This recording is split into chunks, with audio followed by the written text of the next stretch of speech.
Posibleng patawag ng NBI, Senator Alan Peter Cayetano, kaugnay ito sa investigasyon sa umano'y mga anomalya sa 2019 SEA Games. Live mula sa Pasay, nangungun sa balita si Ian Suyu. Ian, may schedule na ba kung kailan patatawag ng NBI si Senator Cayetano? Jiggy, wala pang impormasyon ng NBI kung kailan sila maglalabas ng subpoena para ipatawag si Senator Alan Peter Cayetano.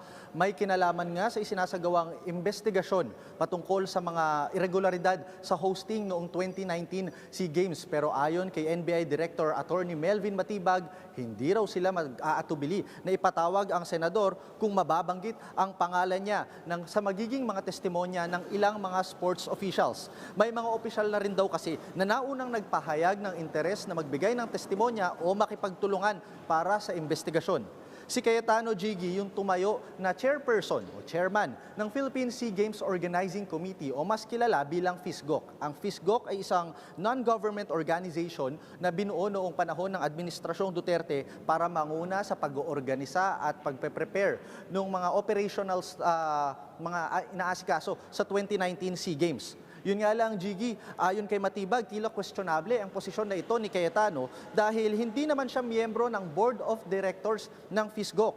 Sa mga dokumento kasi lumalabas na ang chairperson ng FISGOC noong panahon na yon ay si dating Philippine Volleyball President Ramon Tats Suzara at hindi si Cayetano. Kaya naman, dahil dyan, nakatakdang padalhan ng subpoena si Suzara, pati ang ilang mga opisyal ng FISGOC. Kabilang na dyan si dating FISGOC Chief Financial Officer Dexter Estacio at John Lester Buenconsejo na siya namang FISGOC Corporate Secretary. Pakinggan natin ang naging pahayag ni Director Matibag. Na bago ka maging chairman, kailangan miyembro ka ng board. Kung hindi ka miyembro ng board, paano ka naging chairman?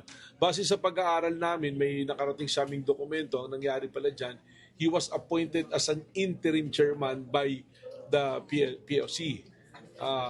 Pero ang instruction sa kanya is to immediately incorporate the PISGO. So na-incorporate yan, gumawa, pero he's not part of the directors. At Ian, nagsimula na ba na mag-imbestiga ang NBI, yung task force nila, kaugnay ng isyong ito?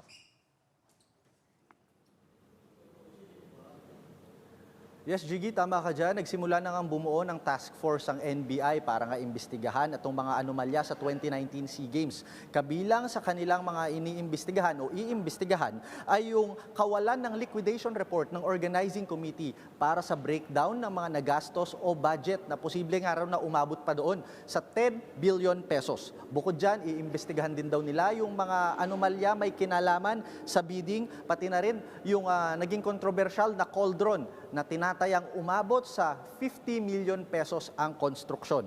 Isa rin dyan, bukod pa dyan, sinabi rin kanina ni Matibag na nakalikom na raw sila at patuloy na lumilikom ng mga ebidensya may kinalaman dito. Jiggy? At may bagong pahayag na ba si Senator Cayetano kaugnay ng usaping ito?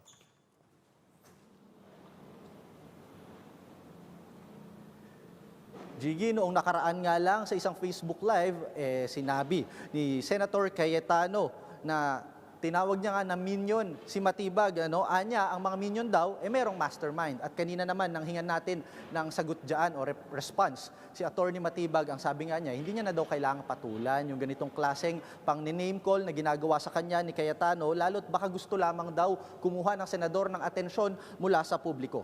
Narito yung kani-kanilang mga pahayag. So, shoot kong t-shirt today ay dedicated po sa mga minions. Alam niyo naman ang pangalan ng mga minions, di ba? Pero etong isa, ito, yan. Yung minion na yan, pangalan yan ay Melvin. So, shout out sa iyo ngayong Sunday na to, Melvin the Minion.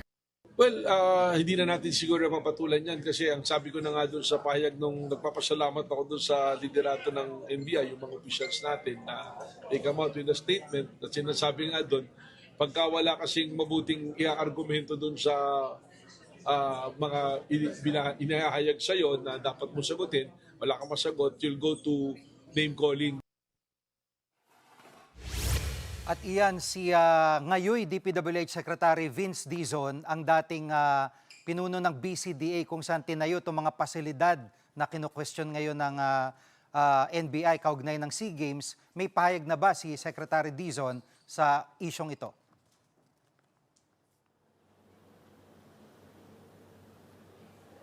Jiggy, nagsalita na nga rin si Secretary Dizon, may kinalaman dyan at ayon nga sa kanya, malinis ang kanyang konsensya at wala raw bahid ng anomalya. Yung kanyang naging pamumuno at yung pagpapatayo na isinagawa under his administration bilang head nga ng Bases Conversion Development Authority. Sakop kasi ng BCDA, kung maaalala ng ating mga kapatid, yung New Clark City kung saan karamihan nga ng mga sporting events and facilities ay isinagawa dyan. Partikular na itinayo dyan yung mismong NCC Stadium, pati na rin yung Aquatic Center. Nauna na rin sinabi ng Office of the Ombudsman noong nakaraang linggo na absuelto si Dizon dahil sa kakulangan ng mga ebidensya noong may hinain sa kanyang kaso way back. At noong ang resolusyon nga na yan ay nilabas noong 2021 pa. Kaya ganito na lamang kakumpiyansa si Dizon. Narito ang kanyang pahayag. Kung mayroong mga investigasyon, kampante rin tayo magko-cooperate dyan. Kasi malinis ang konsensya natin at naniniwala tayo na napakaayos nung mga facilities na yan.